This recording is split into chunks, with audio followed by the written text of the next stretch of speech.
Đây này bên này. Bây giờ ôi cái tụi con kia tụi một số nó này. Mà cái thì con chín nhất là không có gì. Nó tròn. Sợ không? Chó là to chó.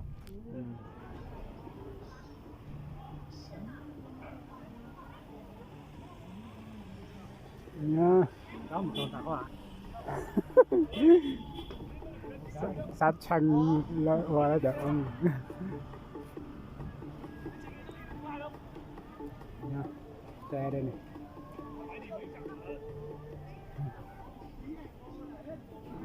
Giờ bắt đầu chuẩn bị đi mua vé đi.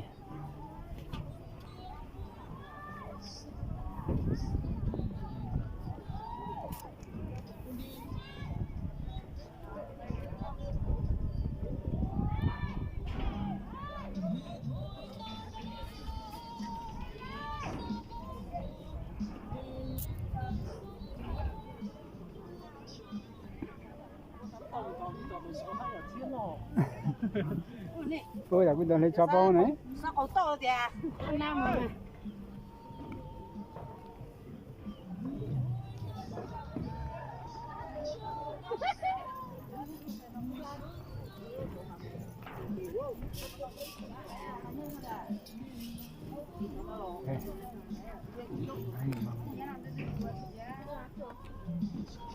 Anh đừng khỏi làm con. Cà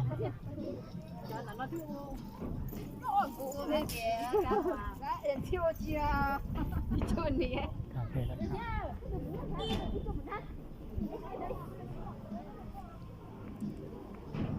Nha. Đây bị chim ăn bé rồi.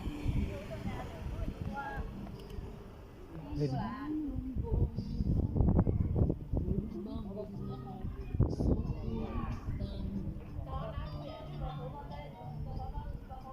Ăn bé đây.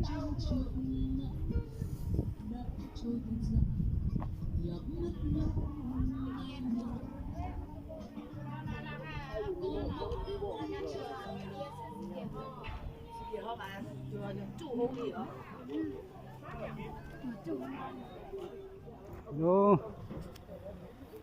Rồi nhá, đến định nhá, chưa lên định nhá, chuẩn bị bắt than lên nhá. Than lên, than máy. Bây giờ bãi đỗ. Xe.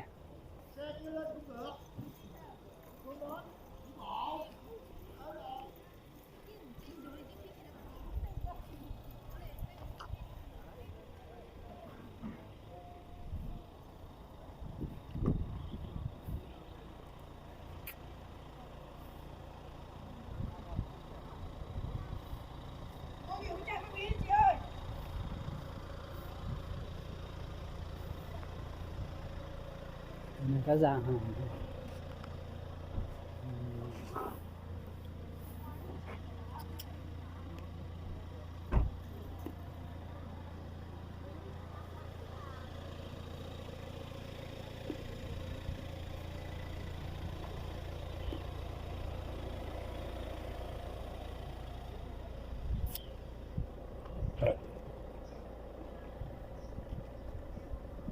Anh đã thì chỗ này liền à? Hả? Đang sụt ăn ăn đi à?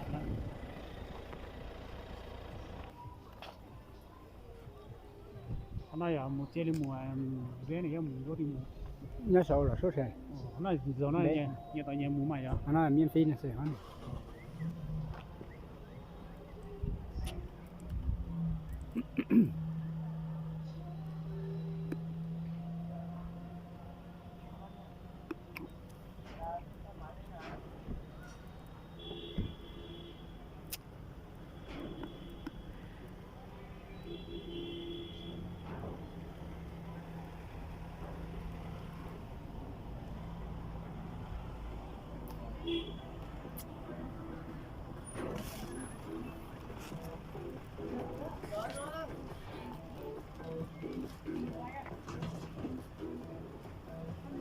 Đây này, cái nào ngon nữa.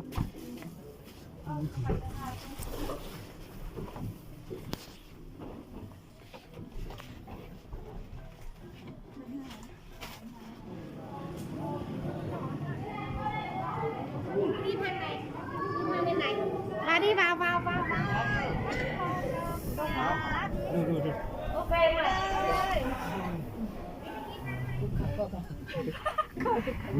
nó là khẩu trang bó không một Anh đưa để anh. không có để mà phát có gì đâu mà phát. Điện thoại đi. đang ở trong mùa hè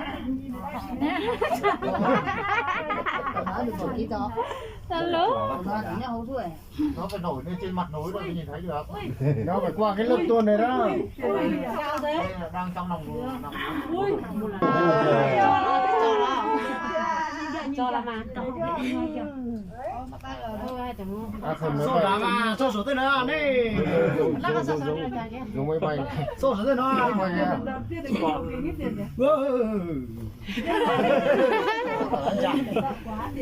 sao thế ở đây à Cái nơi đó. lúc nào chỉ xíu lúc nào đây sao bài làm trang trang này chơi chơi không hay phải mà Sao tao có dây về Xong đó đấy. Có rồi, giờ không đủ. Bây giờ ôi cái tụi con đi hút tụi một số nó này. Mà tao thì con nhìn nhắc là không có dây. Với trò. Chó là chó là. Trời thứ đấy luôn. Cái này nó được. Con được 5 phút không? Ôi trò là này. 2 phút là cùng. Tô. Trước con số. này thì tôi là thì nó mất tàu đấy Một tổ mà thì các tổ một tổ tổ này. Lúc có chị.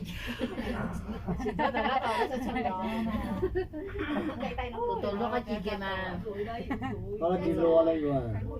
Nó thì thầu là nó khi thôi là phá nó bầu thật lên cái kia nè. Chị hãy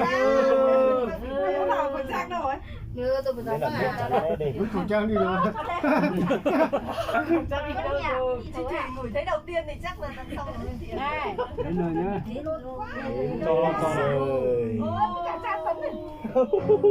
ôi giời Lên nửa. Rồi. Tất cả phải đến đoạn vào gió nó mới được đi qua thế này.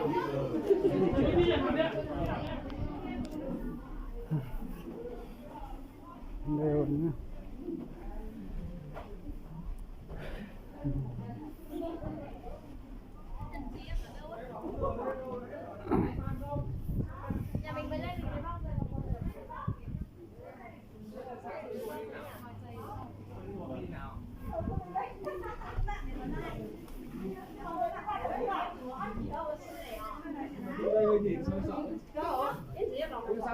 nhà mình mới lên mình đấy bao rồi và thời rét để ra học mình nhá Đi giày vào nữa.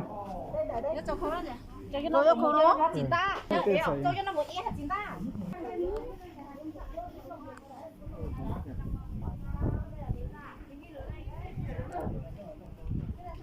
Đây là cái gian hàng ăn lên trên ăn.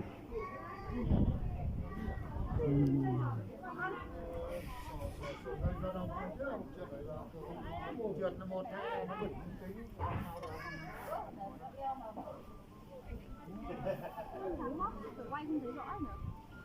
Bói quanh thì phải kiếm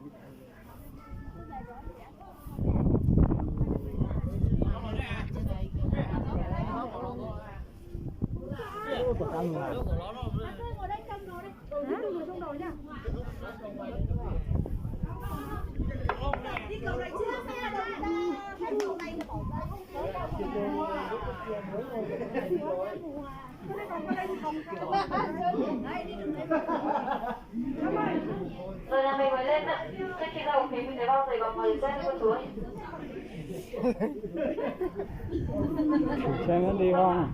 bao giày bằng ngoài rồi Cá mùng rồi mới chích. Đó là đó là. Đó là. Đây nhá. Đi. Đây này.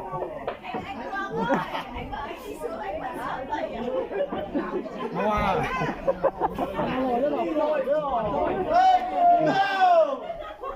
Đó là này. Hả? Wow. Lên ra.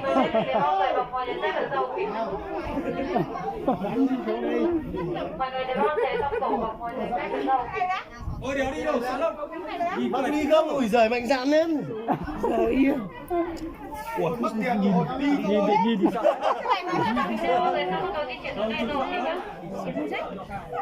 Nè chán rồi. Ôi, chị ơi đi đâu rồi? Rồi. Đi à? Ôi tôi không lên chơi nhá. Mình di chuyển ở đây rồi, cái đi chơi. Bắt đầu đi từ cầu bên Đi làm cái lối rồi đi lên chơi. Đâu rồi? Đi. Đâu tìm đi thẳng cho nó. Đi dễ rồi. Đi đây mà. Đi ra bên đây thử cảm giác. Đi. anh chị bắt đầu di chuyển ở này rồi. Mình vào nhà vệ sinh tháo em bao giày với nhá chưa? Đúng rồi, em có ý thức thì tháo vai bao giày đó. An Giang thì sao?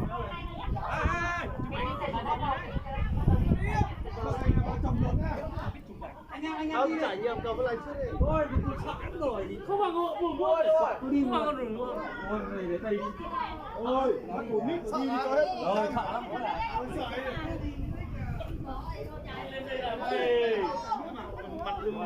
Không. Mặn mẻ đấy, nhưng mà hôm nay yếu là mặn mẻ. Độ cao của sợ. Nó làm bên sâu bên sâu Hai đứa đi nhìn dưới nhá. Nó trong một số lần của cáo. bố mà nên là đeo giờ tôi gì ta là số nào mà để về cho hâu giờ tôi gì ta là số nào anh chị à là hay của tôi chạy này nó có kính nó thế cái đó thì con bé số nào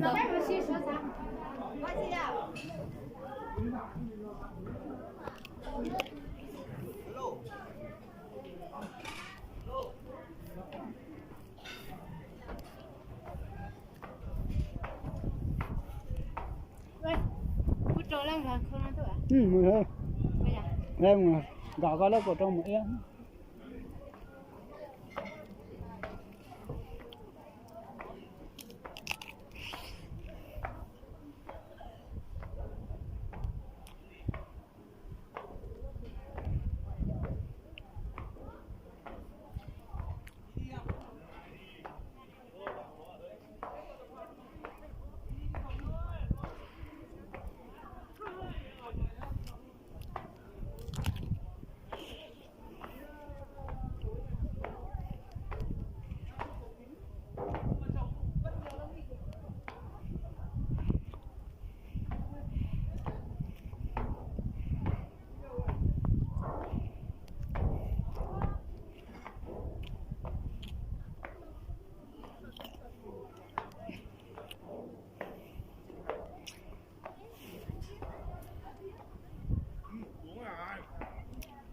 đây chúng bà đây.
đỉnh cao nhất Pakistan đây này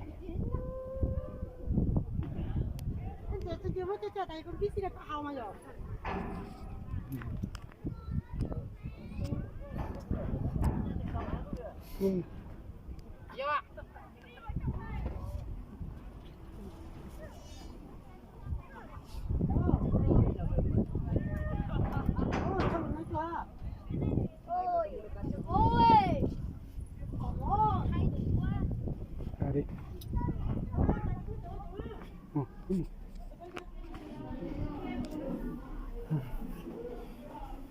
đều nhá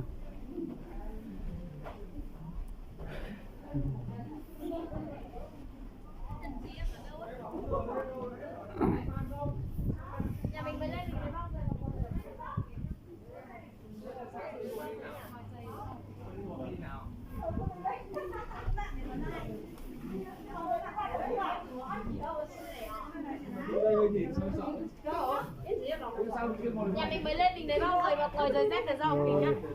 Đi dày vào nữa. Nó cho không đó nhỉ? Cho cái nó không nó chín ta. Cho cái nó một ít là chín ta.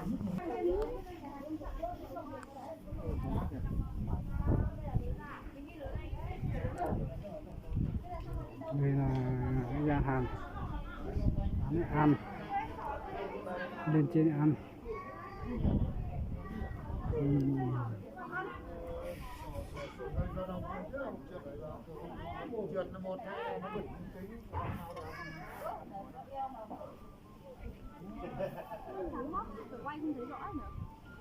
Bói quanh thì phải kiếm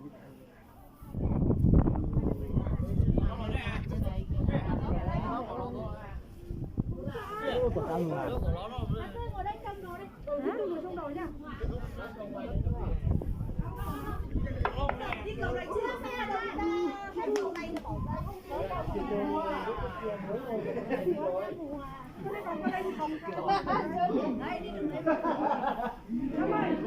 Rồi là mình mới lên ạ. Trước khi đầu thì mình thấy bao giày còn mời xem con chú ơi.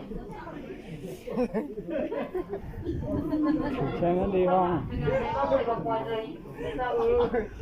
Cá mù rồi bên kia. Đó là thật đó là. Đó là. Đây nhá. Đi. Đây này.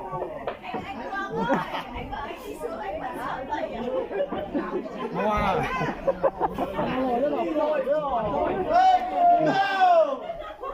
Đó là này. Hả? Wow. Lên ra. Bao giày còn mời xem được rau kính. Mọi người để bao giày trong tổ còn mời xem được rau kính. Ôi đéo đi đâu sợ lắm. Bác đi không? Ủi giời mạnh dạn lên. Giời. Ủa mất tiền rồi. Đi sợ. Bao giày xong rồi đi chuyển xuống đây rồi nhá. Nè chán rồi. Ôi chị đi đâu rồi. Rồi. Đi à? Ôi tôi lên Đó. Mình sẽ chuyển tới đây rồi thì chơi. Bắt đầu đi từ cầu bên Đi làm ăn rồi rồi. Đi lên trước. Đâu rồi? Đi thẳng cho nó. Đi dễ rồi. Đi đây mà. Đi ra bên đây thử cảm giác. Đi. Anh chị bắt đầu di chuyển tới này rồi. Mình vào nhà vệ sinh tháo em bao giày với nhá chưa? Nhưng mà em có ý thức thì tháo cái bao giày ra. Cần Giang mình sao?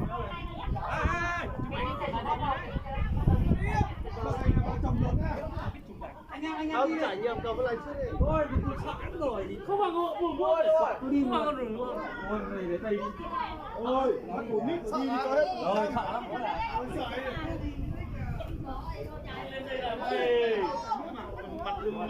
Không. Mặn mẻ nhưng mà hôm nay yếu là mặn mẻ. Mà nó bên sâu bên sâu Hai đứa đi nhìn dưới nhá. Nó trong họ số lượng của cáo. bố mà để đeo cho tôi chỉ ta là số nào mà để về cho hâu cho tôi chỉ ta là số nào Nó rồi cuối cùng thì nó một độ. anh chị à là hay của tôi chạy này nó có kính nó chứ đây thì Đi nè. con bé số nào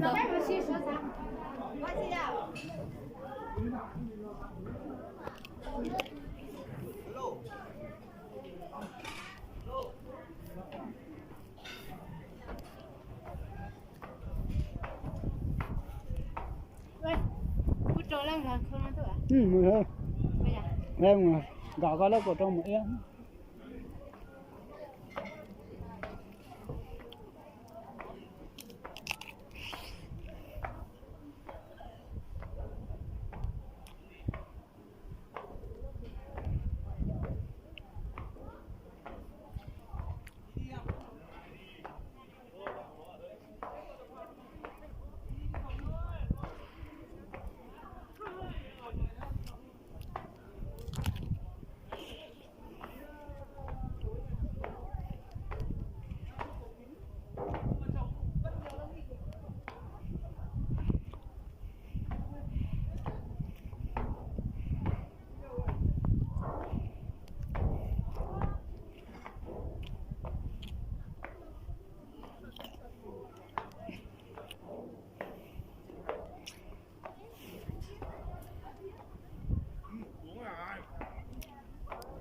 đấy.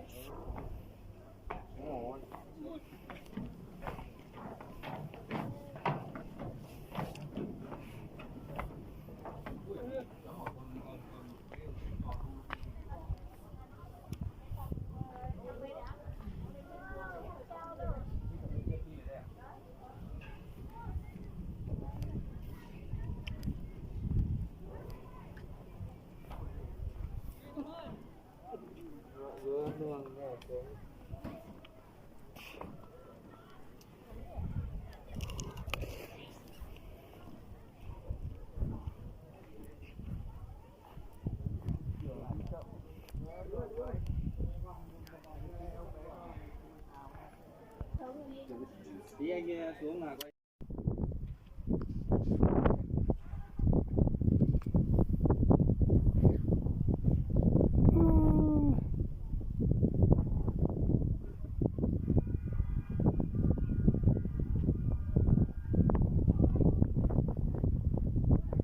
chỉ cả tàu thì cho hỏi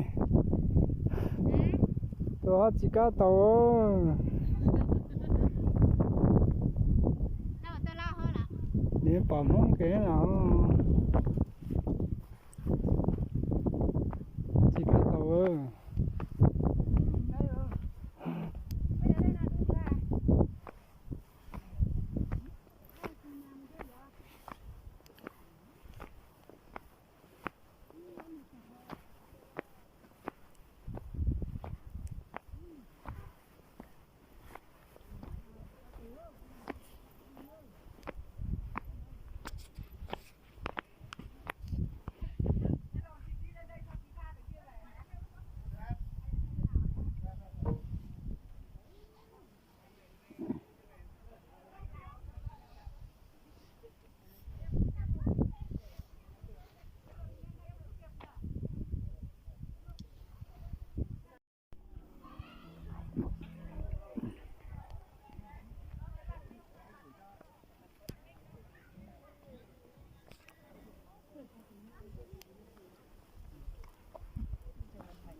Ấn độ này là có hơn mình gì cả nhà cái răng bông nữa chứ nó